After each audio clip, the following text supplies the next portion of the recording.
Bonjour, nous sommes le mardi 19 janvier 2021 et je ne fais jamais de vidéo à cette heure-ci, 21h29.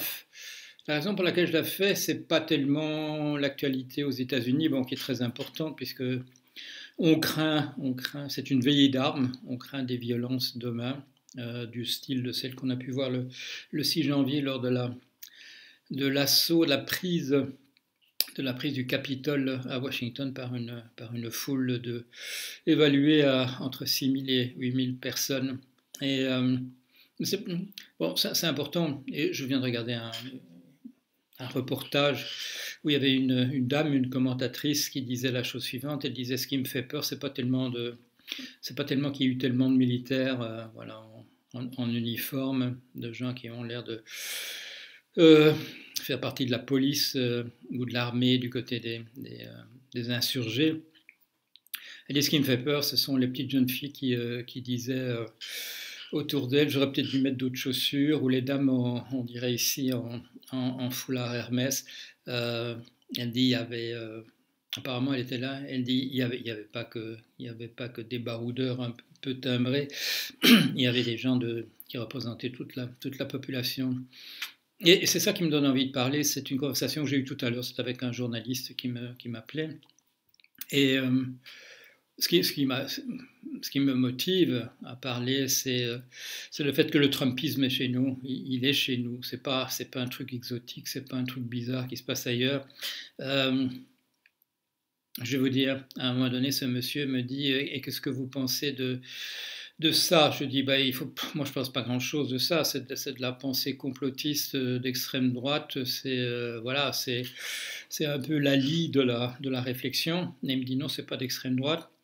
Je dis: si, c'est de l'extrême droite, ça, il n'y a pas d'hésitation possible.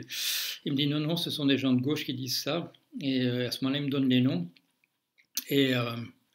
Et tout y est, tout le truc du Trumpisme, la pensée anti-vaccin, ce populisme, mais pas un populisme de gauche, parce que le populisme de gauche, ça existe. On trouve ça chez Gorky, on trouve ça dans la littérature, on trouve des choses splendides du populisme de gauche. La peinture en Belgique de Larmans, ça c'est le populisme de gauche. Non, mais là, ce qui me citait, c'est du populisme de droite, et ce sont des gens qui se présentent comme et qui ont la réputation d'être véritablement des gens de gauche. La pensée de gauche commence à être entièrement gangrénée par le Trumpisme. J'appelle ça comme ça. Et en fait, je vois que je suis déconnecté un petit peu, un peu de la réalité. C'est tout autour de nous, c'est tout autour de nous que cette pensée gangrénée est en train d'arriver. C'est ça qui est extrêmement dangereux. Donc ne dites pas c'est aux États-Unis, c'est encore loin, c'est déjà tout près, c'est déjà là. J'ai jamais regardé cette vidéo. Il y a une espèce de vidéo alarmiste autour de la Covid-19, et ce reporter me citait certaines choses qu'on dit là-dedans, et je tombe des nues. Je ferais bien de regarder ça, et pour m'inquiéter encore davantage, si on peut dire. Donc demain, passation de pouvoir, en principe, j'attends de le voir, pour y croire. On ne va pas dire de M. Trump parce qu'il ne sera pas là, mais enfin il y aura un nouveau président en principe, un nouveau président des États-Unis, et une nouvelle vice-présidente. Une première, d'avoir une vice-présidente. On nous explique que ce n'est pas la première fois qu'il y a quelqu'un qui appartient à ce qu'ils appellent là-bas une minorité, parce que Mme Kamala Harris, son père est jamaïcain et sa mère est indienne. Mais il y a eu un vice-président, il y a longtemps, le vice-président de M. Hoover, chez bon souvenir, il s'appelait Curtis, qui était un Amérindien. Voilà, bon, donc ça c'est... non, il était métis, je crois que son père était un Européen et sa mère était une Amérindienne. Donc, se qualifiait déjà pour cette grande catégorie de minorités aux États-Unis. Je serais resté là-bas, je serais devenu citoyen américain, je n'aurais jamais été considéré comme une minorité. Des gens comme moi ont déroulé On déroulait des tapis, il y avait des quotas officiels pour les nationalités. J'avais là-bas un bon type de nationalité. J'avais la tête qu'il fallait également. Tout ça était très, très, très simple. C'est pas la même chose pour tout le monde. Alors, bon, demain, 25 000 personnes, 25 000 représentants de la garde nationale à Washington, autour de voilà, des estrades où se font la passation de pouvoir.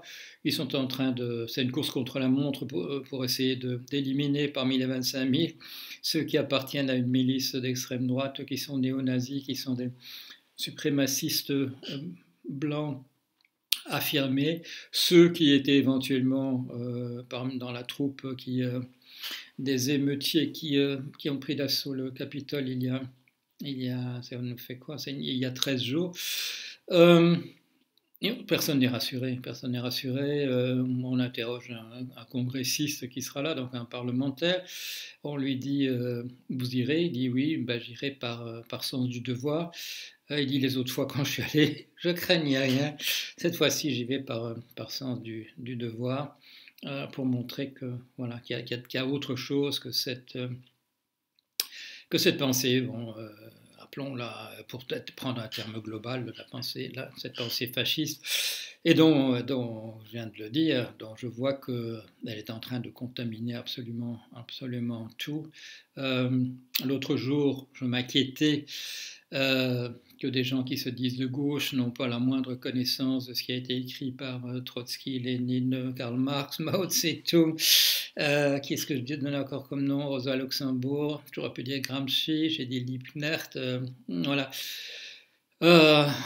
Et pour citer d'autres qui me sont plus proches, je dirais, sur le plan intellectuel, comme Proudhon, Saint-Simon, Sismondi, les socialistes petits bourgeois de la classification de Karl Marx et de Engels. Et bon, il y a aussi, évidemment, il y avait chez Marx et Engels aussi, comment est-ce qu'ils les appelaient? Je ne sais pas, ils ne disaient pas les catholiques ou les chrétiens, il y avait quelque chose comme ça. Et ça, c'est une autre chose là. Il y a beaucoup de documents qui sortent maintenant sur la prise du Capitole. Tous les gens qui étaient là étaient en train de filmer ça ou prendre des photos sur leur smartphone. Et là, ce que moi j'ai vu pour la première fois ce soir, mais qui apparemment est un élément important de cette prise d'assaut, ce sont les gens qui s'agenouillent pour prier, ce sont les gens qui chantent des cantiques. On a vu surtout ces jours derniers, on a vu surtout des barbus portant des drapeaux confédérés qui expriment ce qu'on appelle des profanities en anglais, profanities, des mots qu'il ne faut pas dire, des gros mots. Mais là, on voit une grande partie de ces gens qui sont là, qui s'agenouillent pour prier et qui chantent des cantiques. Ils ont le sentiment qu'ils font quelque chose qui a un sens à l'intérieur de leur expérience religieuse. Et c'est une expérience religieuse chrétienne, manifestement. Si on écoute les paroles des cantiques, ou tout simplement si on les reconnaît, parce qu'on les a déjà entendus pour des raisons diverses. On a pu les entendre dans une église, on a pu les entendre à la radio, on a pu voir des groupes de rock les reprendre, et des choses de cet ordre-là. Nous connaissons bien cette culture. En fait, en Europe, même quand on n'est pas un fanat de la culture américaine, tout le monde connaît Amazing Grace et des machins comme ça nous est devenu familier, ça envahit aussi un peu notre espace. Je ne crois pas que ce soit très très dangereux. Il y a des choses beaucoup plus dangereuses. Alors demain, qu'est-ce qui va se passer? J'en sais rien, je ne sais pas du tout. Est-ce qu'il y a parmi ces 25 000 soldats un nombre suffisamment de gens qui se sont mis d'accord en fait pour se rebeller à l'intérieur de ça? Est-ce qu'il y aura des gens qui viendront encore de l'extérieur pour essayer d'affronter 25 000, mais se disant peut-être ils connaissent peut-être les gens à l'intérieur même de la troupe qui seront leurs complices. Il y a aussi, il reste toujours, les 50 capitoles des autres États, plus ou moins bien protégés, plus ou moins avec une population plus ou moins, comment dire, complice de Trump et son coup d'État fasciste. Heureusement, il ne reste pas trop de temps. On dit que M. Trump va passer sa journée à distribuer des grâces présidentielles tout autour de lui et probablement à lui-même aussi, puisqu'il n'hésitera pas une seconde. Il sera intéressant de voir à qui exactement dans sa famille il en donne, parce qu'il doit quand même savoir qui sont les gens qui vont être poursuivis. Je ne crois pas qu'il en donnera une à sa femme Melania, qui ne s'est pas alignée du côté des émeutiers. Mais certains de ses fils, Eric et Donald Jr., comment s'appelle-t-il? Oui, Kushner, son gendre, sa fille Ivanka.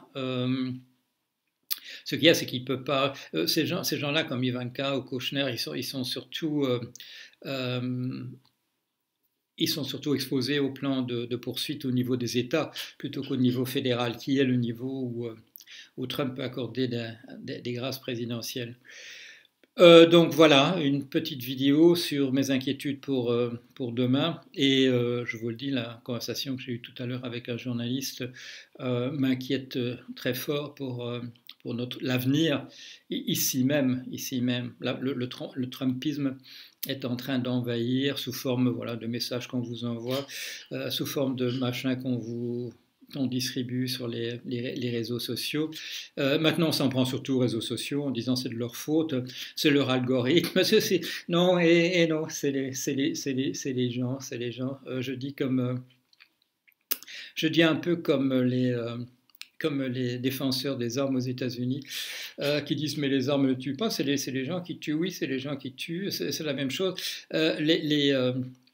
Les canards, les canulars, les bobards, regardez les petites gazettes qui étaient imprimées au XVIIIe siècle, au moment de la Révolution, des trucs qu'on a encore, qu'on regarde.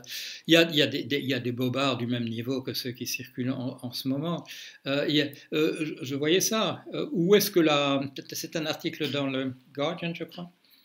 Non, c'était dans Wall Street Journal, ce qui était un peu inattendu, sur d'où vient la pensée anti-vaccin. Eh bien, elle vient essentiellement de France au départ, au 19e siècle. Il y a des gens qui demandaient l'arrestation de pasteurs, je vous assure que c'est vrai, et des choses de cet ordre-là, c'était pareil. Qu'est-ce qu'on dirait? Que la connerie est universelle et qu'elle est aussi bien représentée à toutes les époques. Mais le danger, c'est pas qu'il y ait une toute petite minorité de gens qui répètent n'importe quoi. Moi, j'ai vu ça aux États-Unis, et cette couverture-là m'avait frappé. Le National Enquirer, qu'on vous encourageait dans les supermarchés à acheter. Une couverture qui m'avait tout particulièrement frappé. Je savais que j'avais épousé, je vous assure que c'est authentique, je savais que j'avais épousé un extraterrestre, mais je ne savais pas qu'il était homosexuel, je vous jure, c'est vrai.